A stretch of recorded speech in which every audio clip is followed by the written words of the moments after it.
Howdy. Some music for the background here. We'll get underway. Let's see here. Guitar, no. Moody, no. Metal. Let's try some rappy. Hope everyone's doing good this weekend. I've got some basing to do. I have all kinds of. See, I've got this Night Rampager dedicated to Khorne. It's dried out a little bit. I still got to be careful around the Crater of Blood, but I got to do some washing and some dry brushing, so I'll kick that off to start pretty quickly. There we go. Some jams.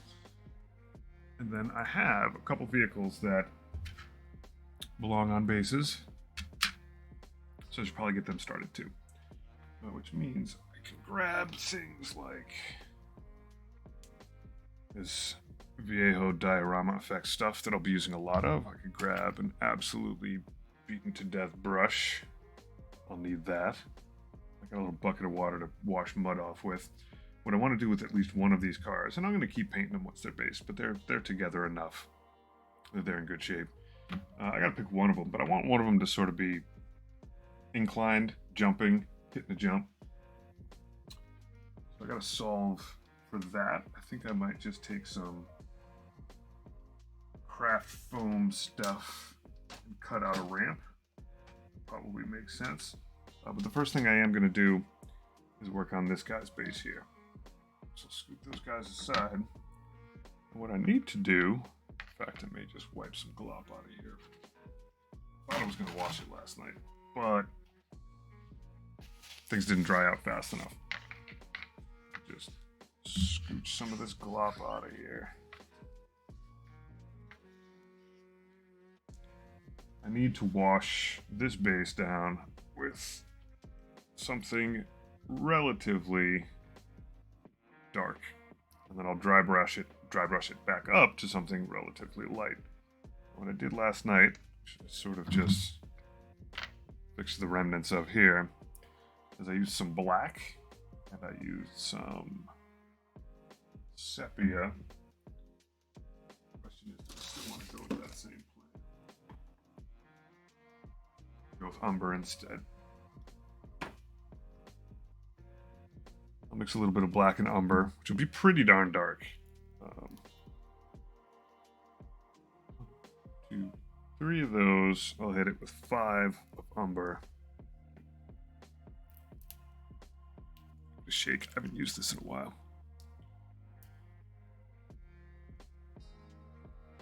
2, 3, 4, 5 of those. I will hit it with a bit of Lamian medium, so that it still acts like a wash, even though I'm going to thin it out a little bit. 2, 3, 4, 5, 6, 7, 8. Sure, that's good.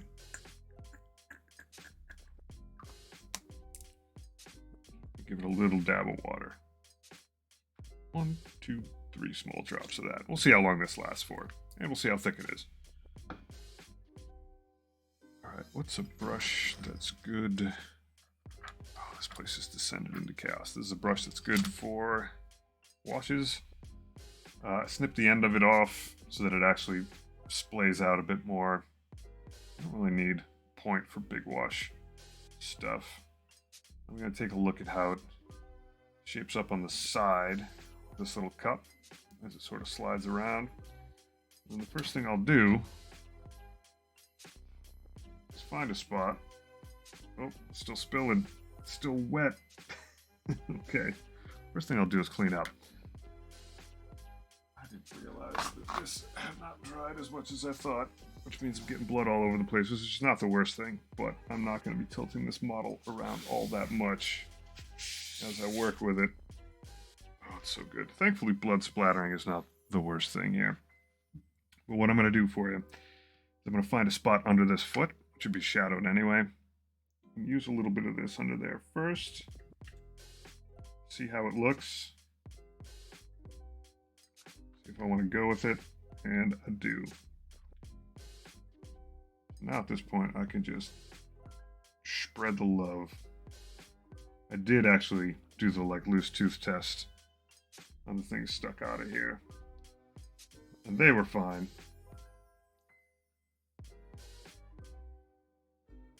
Apparently I still have some blood slopping around in there, which is funny because last night I did too. And last night I presumed everything would be fine. Apparently there's still some dampness in there. What this wash will help do with all of this astro granite,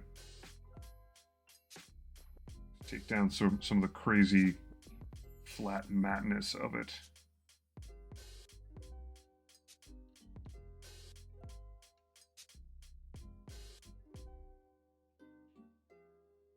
Actually, look while I do this. How loose are you, buddy? Not terribly, but when I lean it that way, it's bad. All right, good to know. I'll just keep spinning it.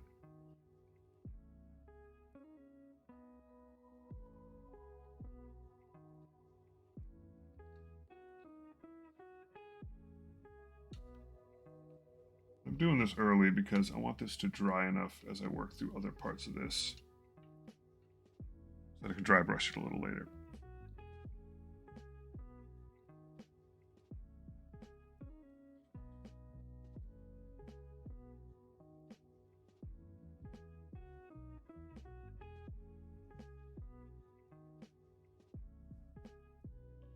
I don't need to hit the skulls, but if I do, it's not a big problem. The skull's already got Seraphim Sepia. I can get all over these bits of concrete that I have sticking up. Those are absolutely fine to hit. In fact, I need to. Shouldn't act like casually it's okay if I miss. In fact, getting them a little bit grimed up is kind of essential. That it brings the room together, gives all of your materials a little bit of context with each other.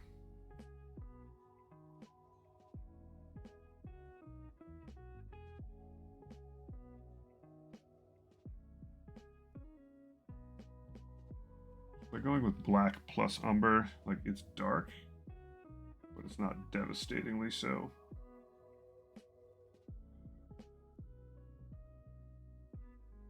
Just trying to bring up texture.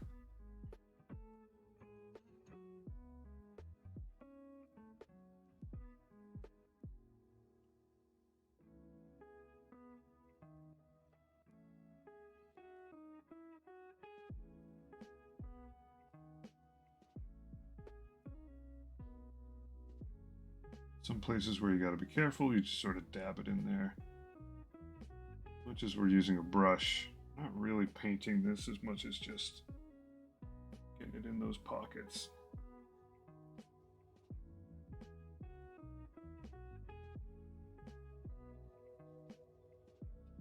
All those little microscopic nooks and crannies. You can already tell, like on this side, it's starting to look better. It's like got a little bit of contrast, centimeter by centimeter.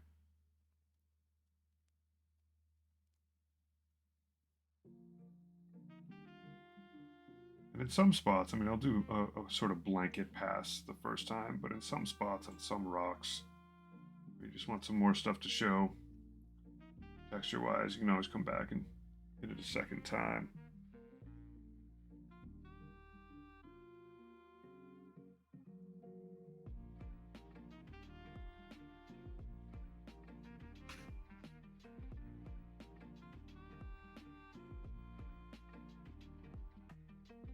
A lot of times what I'll do is I'll dab the brush in the wash, just get a bunch on the model, and then just use what's on there to sort of scooch it around.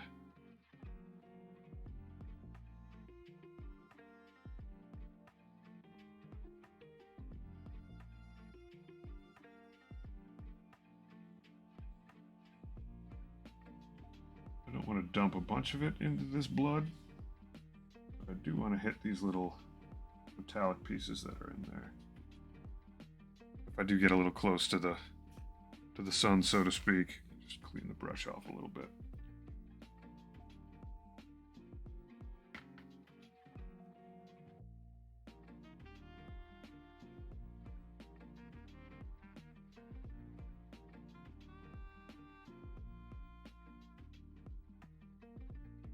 Nice lazy day basing.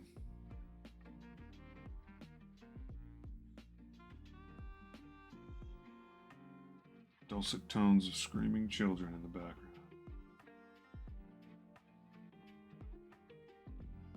If you get a spot that's really hard to get in there with wash underneath a bunch of little bits that you put in there, hey! Thanks a bunch, Tiniest. Yeah, we're doing a lot of basing stuff today. Just chilling out, keeping it relaxed. Some relatively mellow music going. Just trying to build some contrast out, and then I've got a couple vehicles, orc vehicles that I want to base. I want to get one going, a little bit of a Dukes of Hazzard jump going. Nothing too crazy, but I hope you're having a dope day too. It is a good day to hobby. Weather outside's nice. I was looking through a lot of old pictures while I was sitting on the couch with my little kids. Like watching them grow. Basically all my pictures on my phone. I'm wiring a light kit batteries, so we're both in. Yeah, awesome. Looking through my phone is basically pictures of my tiny children and modeling nerd stuff. It was like doubly sentimental sitting with the kids on the couch looking at old pics. Went back, about a year. And in that they get smaller and smaller and smaller and started asking me questions about my little army men pictures. And that's cool. Like everybody's grown so much. And I don't think that it's gone fast by any stretch. That's not a complaint either. A lot of times people say like time goes by really fast. Like, it kind of goes by as fast as you let it. If you go back and reflect on things, you realize pretty quickly you're like, oh, I forgot about all this stuff that happened.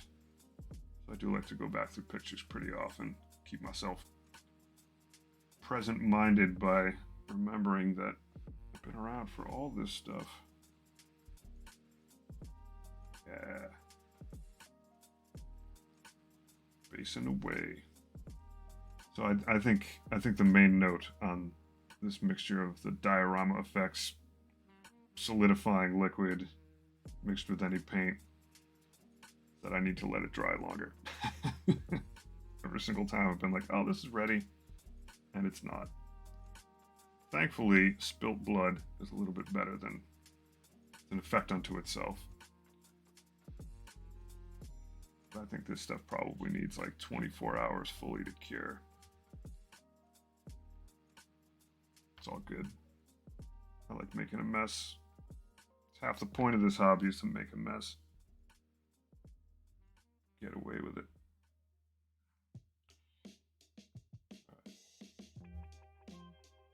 Just gonna splash a little bit of this stuff on the barbed wire posts that I had out in front here. And I'll spin this guy around a couple times. Only got a little bit of wash left, but just want to make sure on the extra terrain bits.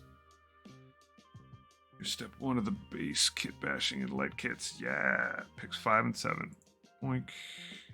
Scooch this over here. I can see better. 5 and 7, you say. 1, 2, 3, 4. Am I looking at the right thing? Oh, there we go.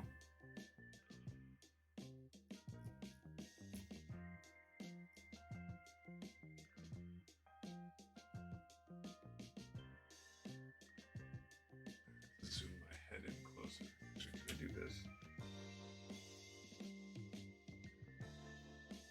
What picture I skipped ahead to?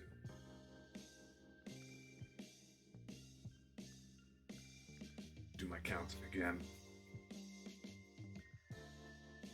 All right, 1, 2, 3, 4, 5. There we go. I find it adorable that I recognize. Yeah, I was gonna say I think your pick numbers are wrong, but I find it adorable that I can actually recognize some of the bits in use now. Like I feel accomplished. There we go.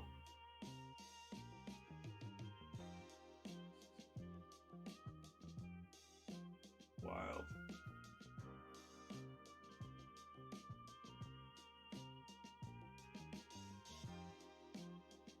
This thing is so much work. I love it.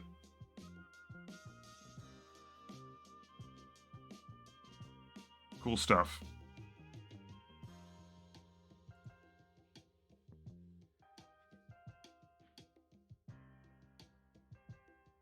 Absolutely, in every shape and form of the term, that is a one-of-a-kind piece. And it is, in fact, many pieces. All right. Take a few more drops of each of these. Like, just... I'm going to do them a little bit darker. The Army of Gretchen. The unsung heroes that make everything go. 4 boxes worth. Oh my god. It's gonna be dope.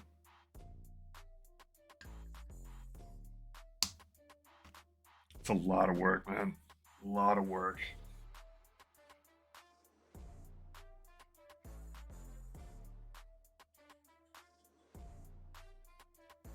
More power to you.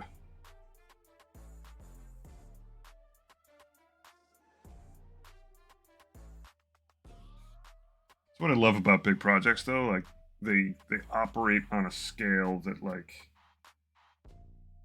that feels very 40K. Like when you read one of the books and like, well, there's like all these planets with all these people manufacturing all this stuff just to make the war machine keep turning, and it's like kind of outside your ability to reasonably comprehend. When it's a building and painting project, it's just like all that much sweeter.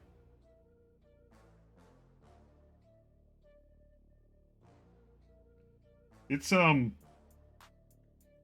find, you know, being able to look forward, basically, I mean, obviously we're like hitting a theme today of like looking back and looking forward, but like seeing the progress that I've made, the amount of time, um, absolutely puts me in that mode of like, okay, what's next? What's next? What's next? And like everything that I do is not fantastic by any stretch, but I see all of these projects as like build up in terms of skill, in terms of ambition.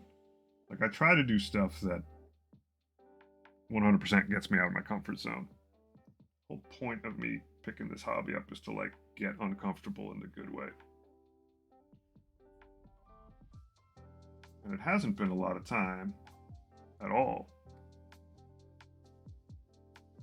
Would love it. Would love it. And honestly, that's like one of the main ways I go is like getting inspired by other people's work is just awesome. Like I've seen literally like in the last couple months, exact same model, the Night Abominant, the one that I did as like a Zinchi one. I've seen some people do some like really, frankly speaking, just like patently better takes on the thing that I tried to do. And I love it. And I love mine and I love theirs.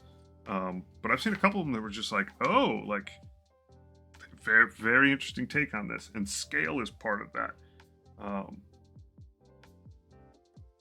Like a lot of people say, like, oh, I'd really like to do a night someday. And I say you should, because they're huge and they're dope. But when you see pictures of like, call it a whole table, but underneath, you know, it's probably several tables that have a bunch of plywood over them. Ever heard of the subreddit expensive bases? Oh dear, I'm gonna write it down. But that could be dangerous.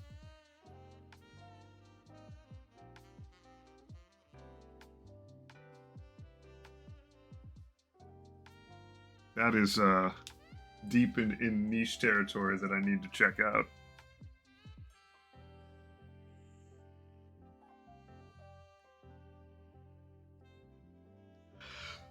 I mean, a lot of little things. I keep wanting to tilt this thing so it's better on the camera, but I'm just not going to do that. A lot of little things like, I mean, obviously, if I had my own 3D printer up and running, I'd be churning out, basically what I would churn out is base bits. But I buy them right now. There's just some little components that, like, if you want to bring the whole thing together, you got to source somehow. But, like, I have this whole bin over here of just 3D printed stuff. And I never know exactly what I knew this thing was going to have blood and skulls on it. That's obvious. But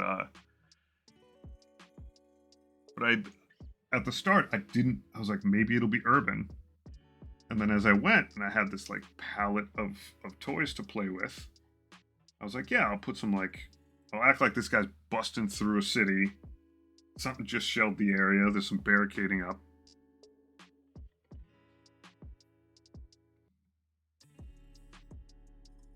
I love the fact that the base you're working with is like a base. It's like someone's base is the base. Like, pun aside. But yeah, scale is like, that's when you start dealing with stuff like that. Is like, how do I problem solve? What's the thing that will fit underneath this that makes sense, but also like makes a statement? It's a flex. Oh my god, the last one on eBay sold for 1,100 pounds sterling. Good lord. I love it.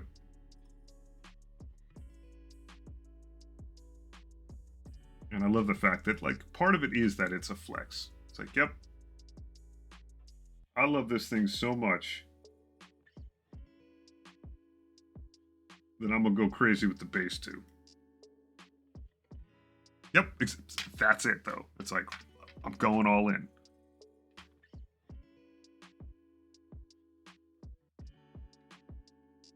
Like when I started bloodying this model up, obviously we're talking totally different scale. Like some folks are like, you sure you want to do that? And I was like, well, I kind of had a rough day at work. I know I want to do this. I want to find out if I can go over the top with this a bit.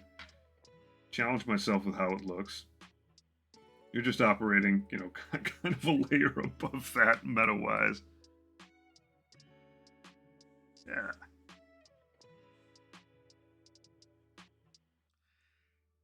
Indeed. Indeed.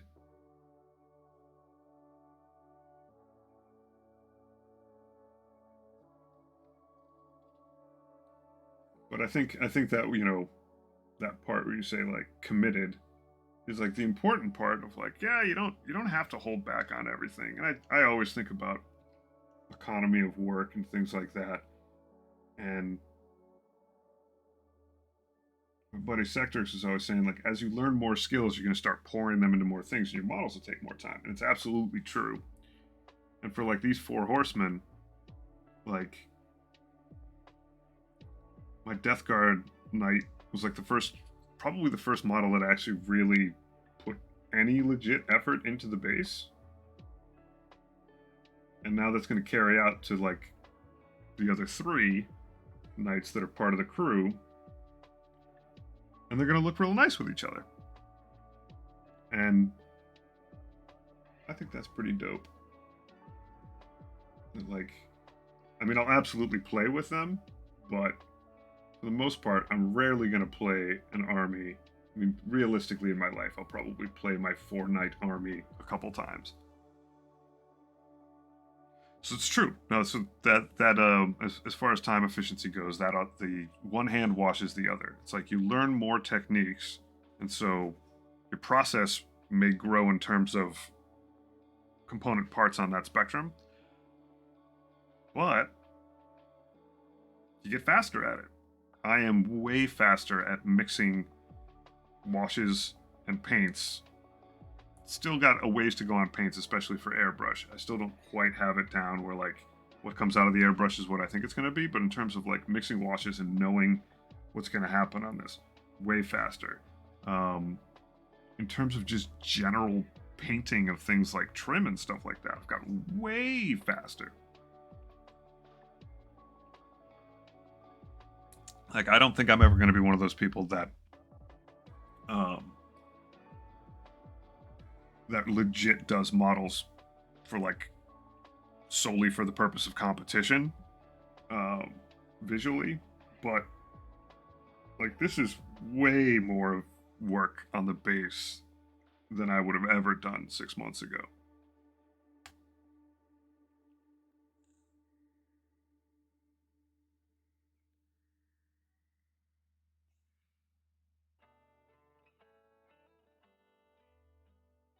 It takes a steady hand to sort of like guide something aesthetically, and like, like this model, like something dedicated to Korn should in its own right be a bit over the top because everything Korn is a little bit wild.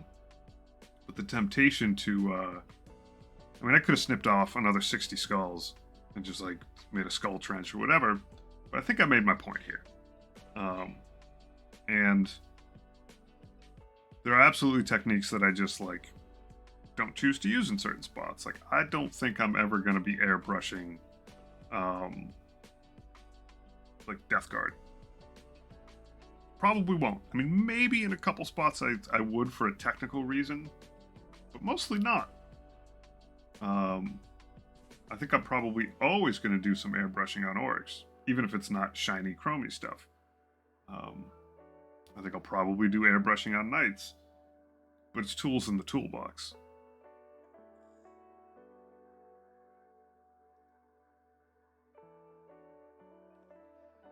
I mean, the whole reason I painted a Plague Burst Crawler to look like Steak is I realized I didn't have enough practice just essentially line drawing with a brush on flat surfaces, on bumpy surfaces, on stuff where like I really needed to like hit the mark. I just didn't have enough practice on it, so that was like an easy way to do some of that.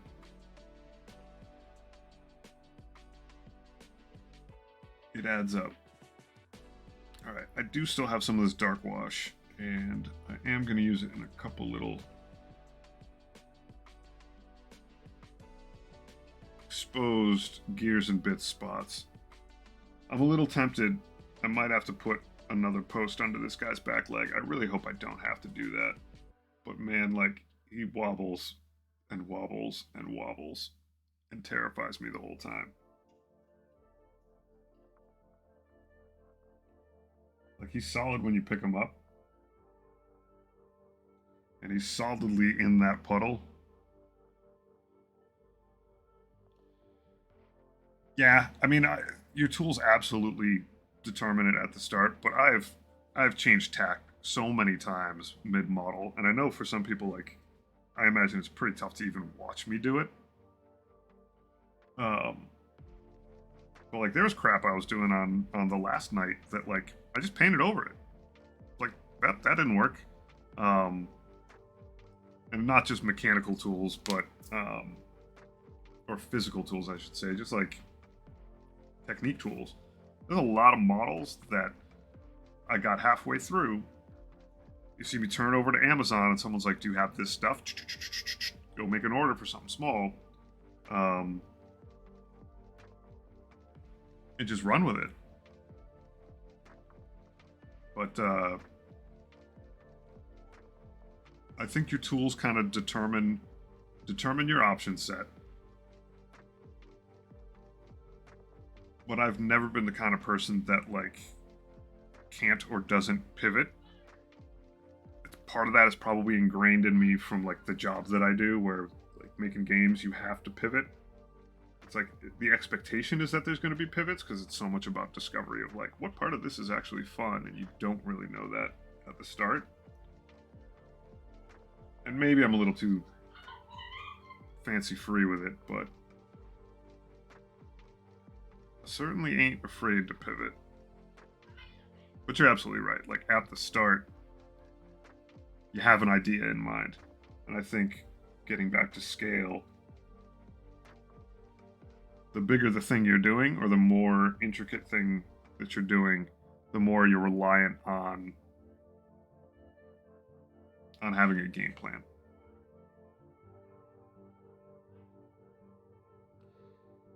Amount of Titans I've replaced torso because I snapped them during magnet placements is hilarious. I don't think I've ever actually gotten a waist torso to not snap when modifying for magnets. Yeah, here's a good example. smaller scale, but um,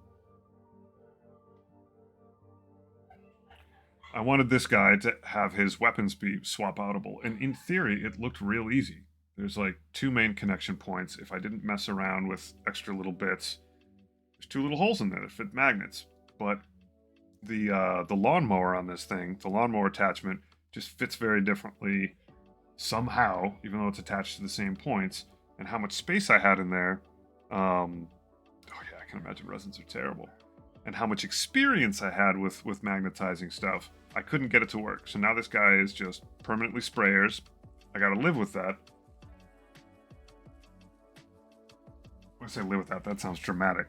But like, I got in there and I started clipping stuff and reattaching stuff and clipping, and finally I was like, I'm not gonna have a fucking model when I'm done if I just keep doing this. So this time around, this guy's got the sprayers on him. Yep, you're getting glued. Yep. I don't think those pieces are still out here. I think I scooched them out when I cleaned at one point eons ago. But basically, I have the two weapon sets. They're like glued together, but I never solved for it. Which is nice because when I build another one of those, I'll have a couple extra pairs of the weapons that I can screw with those first and potentially mess up. But I've learned a lot more about magnetizing since. Just have. I've done it more. Like, I could have easily magnetized this guy, but I just don't need to. Like, him and his brother, they're the same kit, and I wanted one that was a specific kit and one that's another because of my theme. But if I wanted to build a third one of these that I could just hot swap the weapons, like, everything I need, know entirely how to do it. I've even got the extra, like, I've got extra shoulder hinges that I ordered on Etsy that are just 3D printed. And I'm not going to say I could do it blindfolded, but in my head, like, all the steps are right there. It'd be super simple. It would work basically just like my Tyrant. However, with smaller stuff, still working on it. And part of it is that each model is pretty different. Like, these knights, at least the Abominant and its two variants, and the Tyrant, they have identical shoulder bits. So once you learn that, like, knock it out. I sort of felt like it was going to be like that with all my magnets, and it ain't. Sir Stomps a lot, Sir Mad Michael, Sir Paxalickin. Waste magnet popped out 4 times. 4th time? That's it. Yep. That's it. You're getting glued. That's where I ran out with that bloat drone. It's just like, nope. Ran into the same thing with my Hellbrute. Part of that was a parts issue. Like, I know now that, once again, the shoulder mountings are where they get you on that one. It's basically, it's a squat. It's like the Keanu meme where they dropped him down to like 3 feet tall. It's like the Hellbrute's kind of like a squat Chaos Knight in some ways. Not the greatest metaphor, but still, it's like the shoulder mountings that really make the difference on it. And there wasn't a sound way for me to do it, so I picked my favorite weapons on them, and you almost glue with a little bit more ferocity at that point. Of like, when you say that's it, you're getting glued. Like, I used a lot of glue. I was like, I wasn't going to bear the thought of looking at it at some point and seeing that there wasn't enough glue on it now that I wasn't using magnets.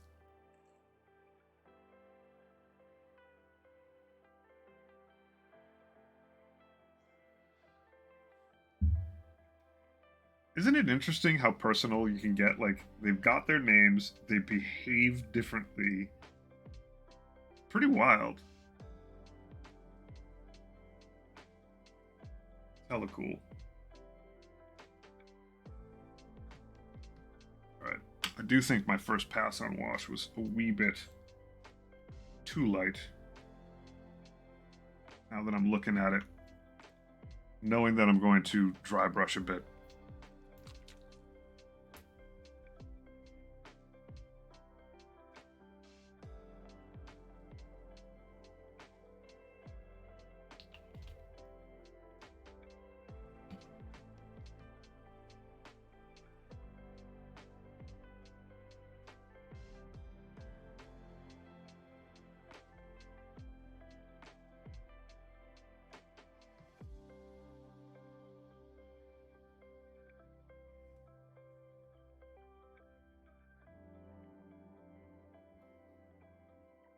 we go.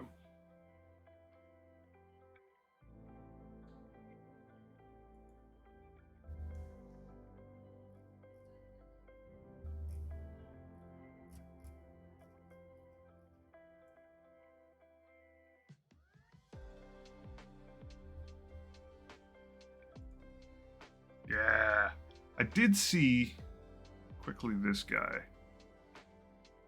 The face on him is just an absolute. It's just a marvel.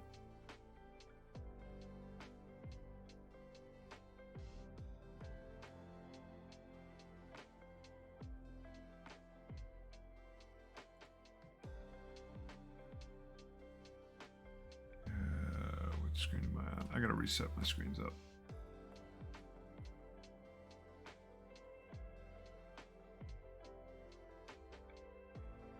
Claw on the gun. Yeah, I realize now that I could probably could probably attach more chains to this dude. It's such a cool model. Their older brother, Sir Paxilican. What such good names.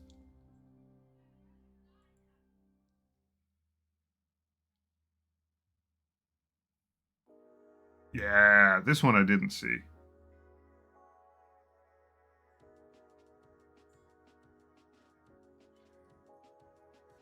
That's so wild. Once again, like the head on there just like really makes it a showpiece on top of all the other work in it.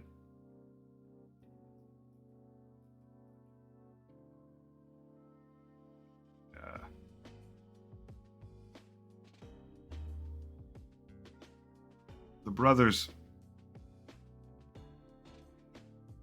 Yeah, I am very much looking forward to playing my 4-knight army, knowing full well that like holding objectives is going to be kind of wild depending on what I'm up against and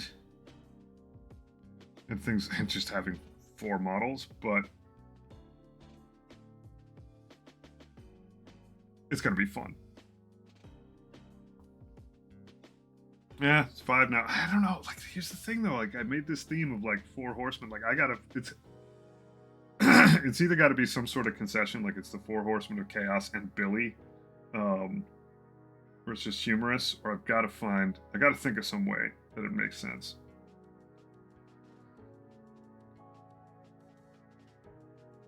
The other thing that I think is going to happen, yeah, no, I did see that. I could definitely put a war dog in here as well. Question is like, how do I make it make sense? I have another feeling though, like,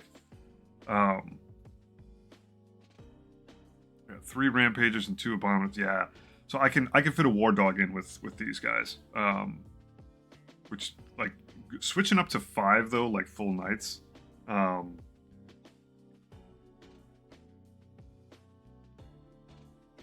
That's awesome. Yeah, I mean they're built for it. I mean, basically with this crew, I've got 2 guys that are like big on charge, and 2 guys that are big on. Well, one's really big on damage from a distance, and the other is really good at just like if I can keep him in the mix and not have him die, he just psychically does damage to all the crap around him, which is neat.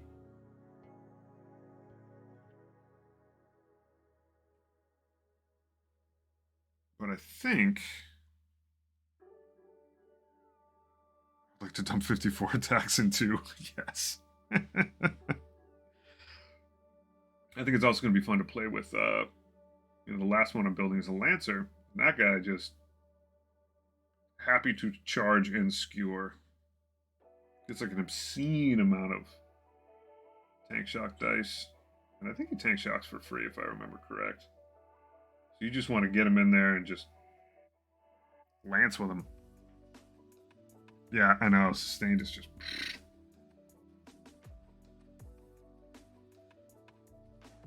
I mean, I'll definitely make some trouble for some folks, but I just like the idea of like rolling up with a bunch of huge stuff for people to shoot at and run between their legs and be terrified by.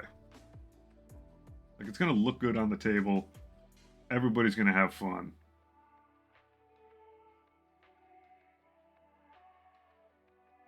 Alright, I may be preening this guy a bit much.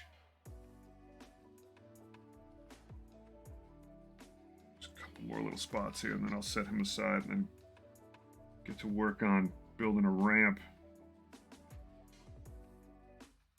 Yeah.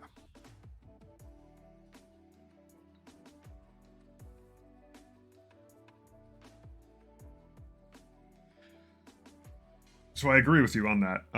And with only 4 knights, and actually to rewind one of the points I was going to make earlier is I'm pretty sure when they get a whatever it is, codex out, index, whatever their factional thing is, I think their points are going to get realigned, where it's probably going to be 4 knights again instead of 4 knights and a war dog for me. But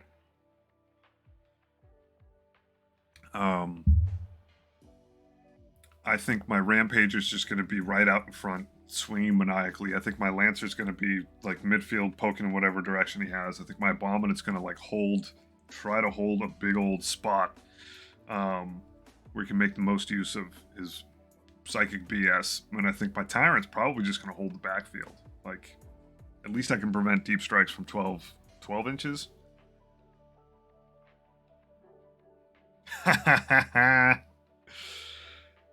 Yeah. I gotta have that tyrant in there though. And he's a lot of points.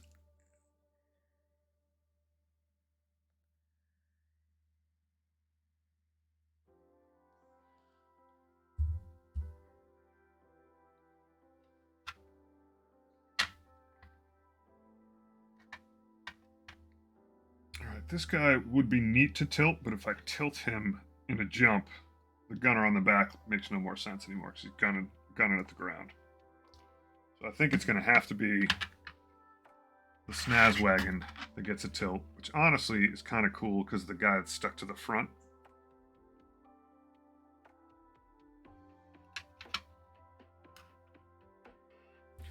Yeah, they are. I mean, I can swap the weapons in, but like, I didn't go with the harpoon build. I don't plan on running him out there to be like anti-Titanic. I think the range version's pretty good, and I say that knowing I've never actually rolled any dice with it. But here's the thing: having a deep, essentially artillery threat, like with his height and his guns hitting anywhere. I think he's got a couple meltas on him to like defend himself if things get wild up close. He may just be sitting there blasting stuff from the other side. He doesn't tear up huge swaths of infantry, but I don't need him to do that. Like, Angry McGee is going to be up there chopping stuff. So I think I'm going to leave him parked and back and just have him be a big gun deck that kind of a pain in the butt.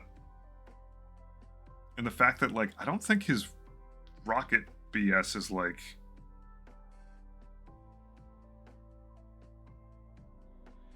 It is. I am paying a bit of a fluff cost on him, being my Nurgly guy. But I mean, you got to play the field also. Like, if I need him to shred up, I mean, the thing is, even if he's not in his harpoon build, like, you can take out some pretty big stuff with his guns.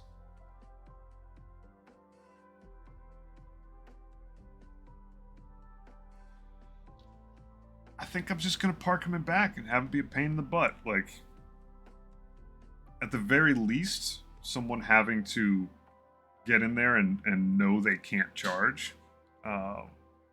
Being able to depends on where objectives are set up. Have him reason if it's a wide, what is it, hot dog versus hamburger? I don't remember, but like if it's a wide play field, have him hold an objective, but like still be keeping a bunch in there. Yeah. It'll be fun. I'll find a way to make it work.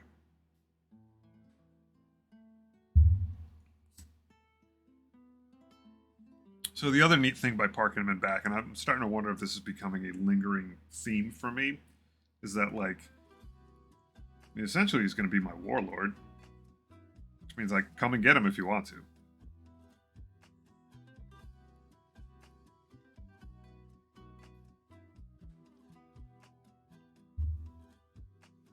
I need to cut some foam, I think.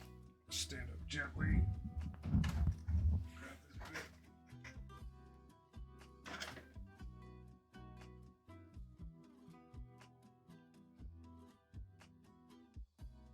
Multitask.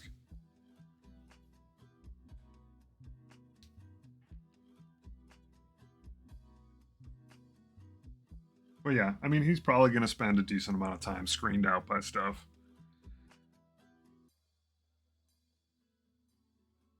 But he posits a threat.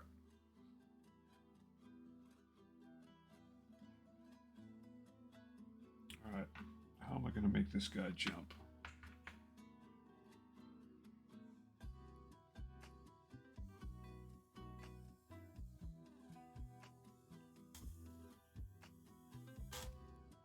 Alright, I got a piece of foam. Set that aside. I'm guessing I can just sort of make a wedge out of this. And it shouldn't need all that much. Make this thing look like it's leaving town.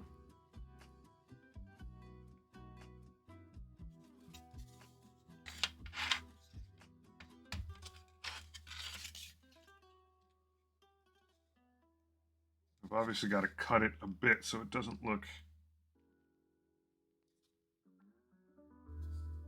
inorganic. Thankfully, my shaky hands. Yeah, I absolutely need the stickies.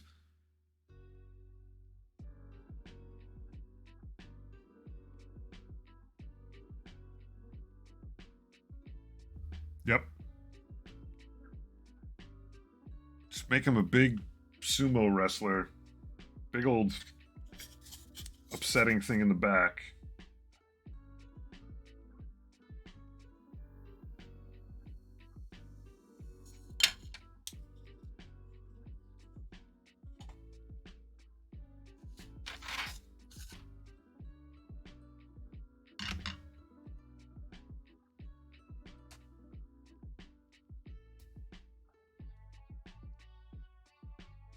Yep.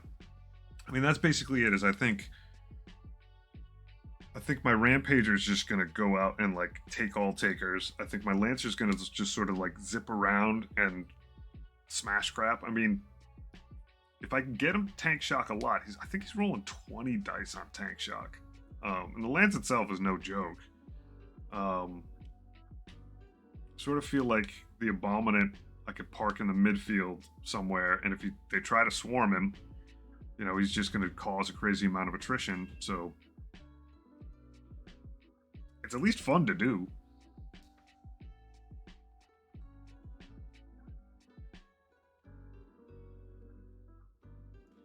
Just remember, start that objective holder knight with the enhancement on the objective. Yeah, turn 1, deploy him there.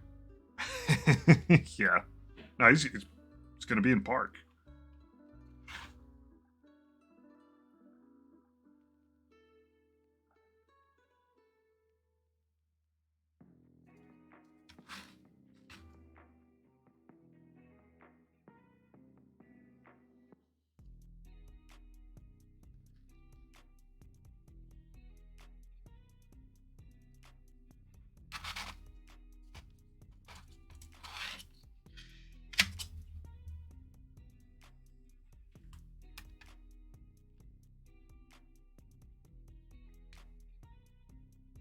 You mean the sticky one?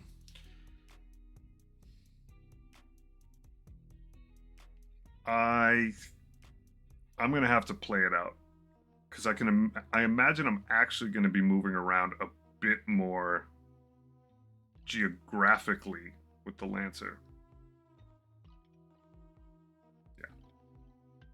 Yeah. I imagine the Rampager's going to get kind of stuck up against stuff, which is fine. It's where he wants to be. I think my Lancer's probably going to be the one that runs around and quick takes stuff.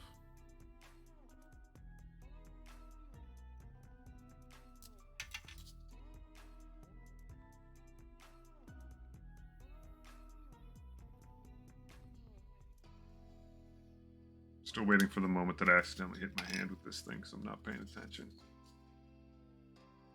Now I gotta turn this thing into a ramp. Do I want to saw it or melt it?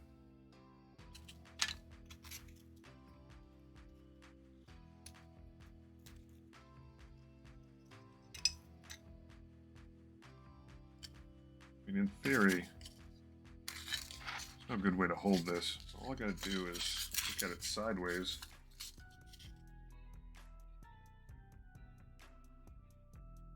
I don't have to get all the way through it. Yep.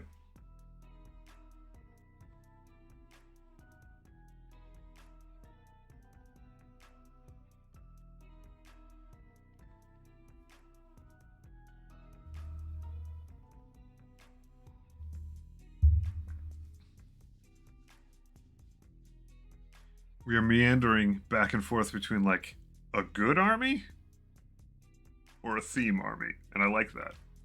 It's like, well, it could be better if you, and it would. Obviously, fitting a war dog in here somewhere would be helpful. Let's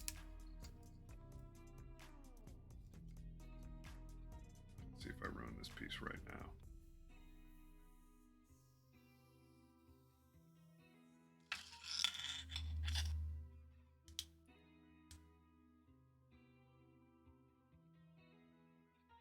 Well, it goes off on movement and charge. That's curious. It's funny. This opposing wedge that I cut out might actually be the one that I have to use.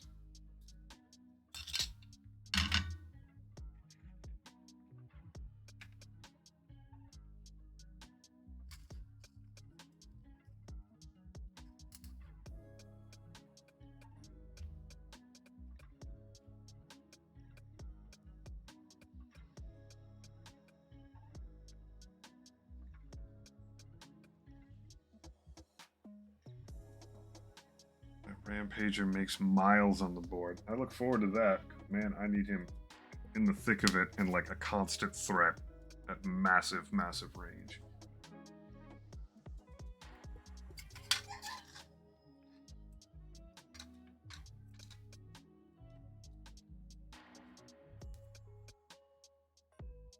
Alright. So, I'm pretty sure there's no way for me to actually swiftly glue foam to the base, right? I'm looking at like... It's not bad. I do it smaller.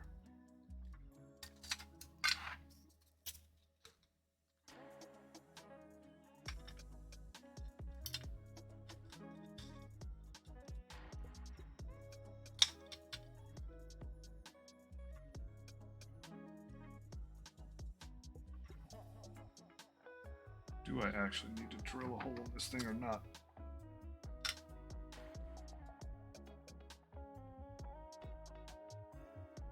I mean, there's a huge amount of this that is just like Overwatch threat. Because like on my shooty stuff, like the weapon profile is big enough, especially with that Tyrant.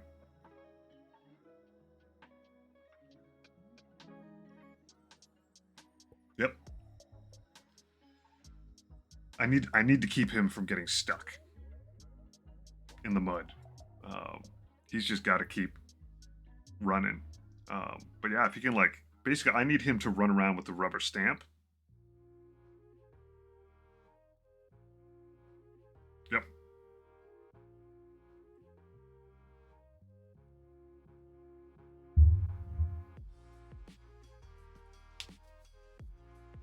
Basically make the attrition option so high, like every time someone gets near one of those objectives, it's just get mowed down.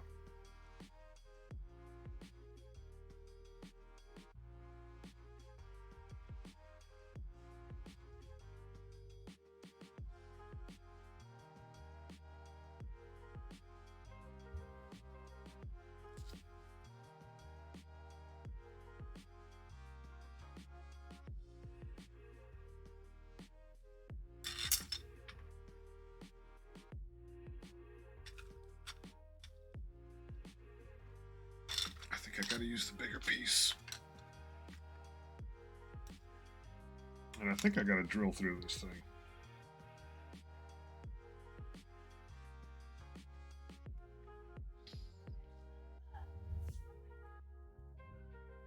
I mean, the other thing that I gotta do is really, because I've only got a few pieces to work with, gotta do manage damage control a lot. Like, I gotta be able to shuffle things around enough where I'm not begging to get focus fired.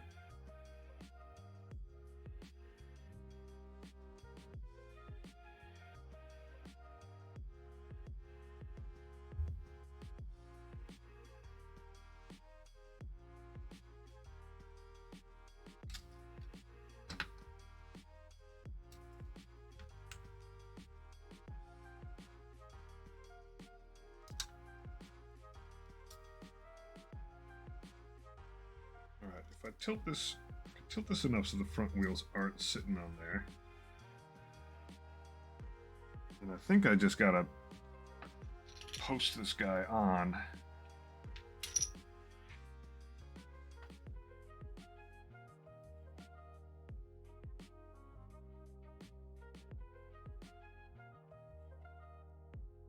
So I think that's probably a part that a lot of people don't think about, is that, you know, phasing through terrain is like as much for cover concealment as it is for just getting to someone.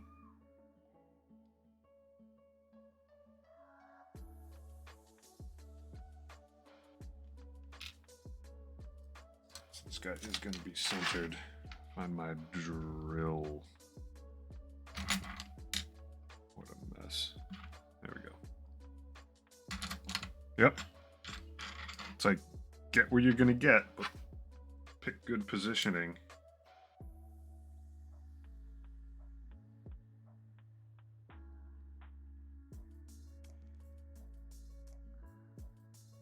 Yep. And especially with so few units on the table, like, you really have to maximize for the other person moving for you, which I'm actually starting to learn just with my Death Guard by virtue of them being so freaking slow. Like, I have to play my Death Guard so that people come to the spots I need them to come to. Because my guys don't move. Right. Does this need to be centered? Don't know. Do I even want this to be symmetrical? Or do I want it to sort of have a lean to it? This might have a lot of issues.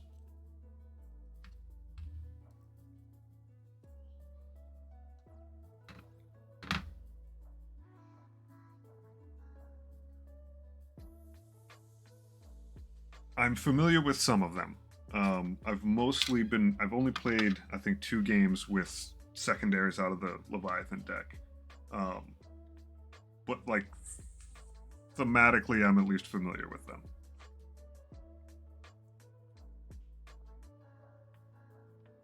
I need to order that card pack. Thanks for the reminder.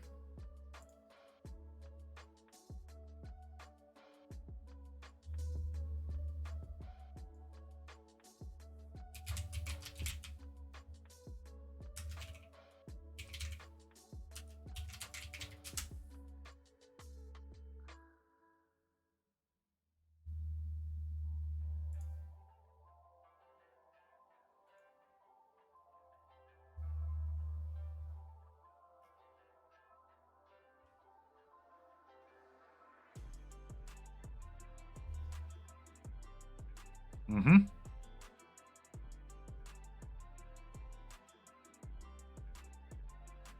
And the second flavor is murder stuff.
Bring it down, assassination. Yep. 2 ways to play secondaries. Tactical, which is drawn 2 at a time. Okay, I've seen. Yep. Per turn, you try to accomplish them random in your deck. They're worth more VP that way. Okay, secondary way is play them fixed. You pick 2 of the starter only secondaries and you strive to score them every turn. Okay. I've only done the way where you're drawing them, and it was kind of a blur in the games that I was doing it.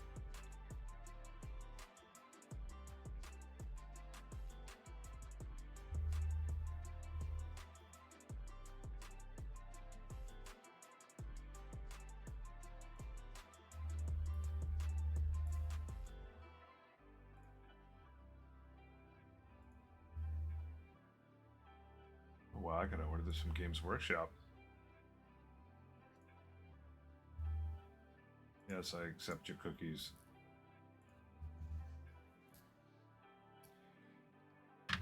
They're doing good. I'm gonna base this guy and make him jump. I think. I've drilled a hole in the bottom of this thing, and I think I have to post this guy up or he's gonna be all over the place. Home delivery. Addresses yet.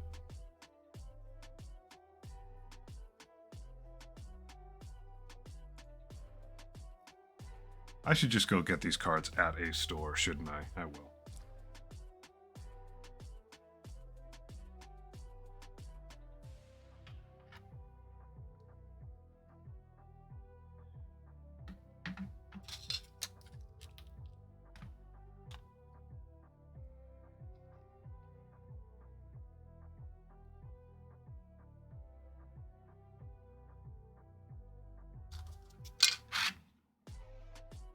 Snip this guy.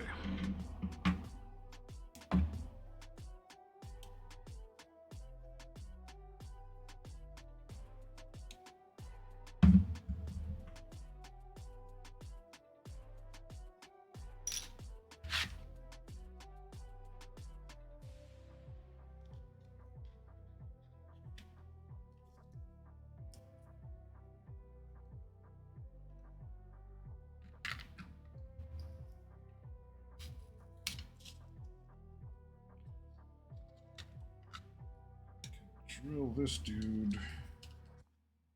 It's safe to drill through there. Set him at whatever height I need him to. That will work.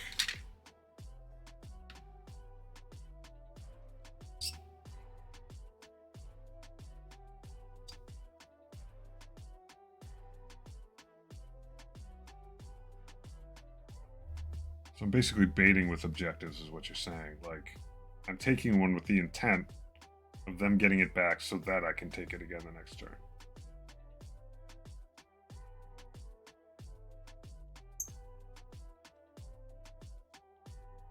All right. So that was my face of excitement as I drilled a hole through this thing, and I think I went in. We'll just call it the right depth.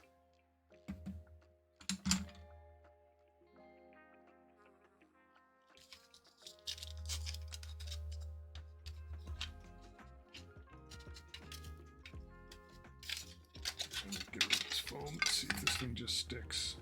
Get the hole right.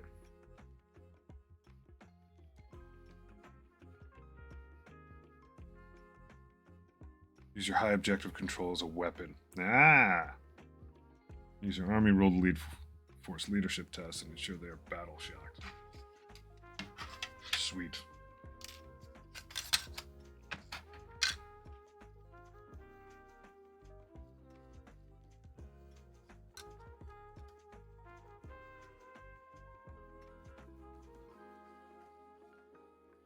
What is the best way to stick this foam crap to a base? Am I just using a crap ton of like glue or green stuff?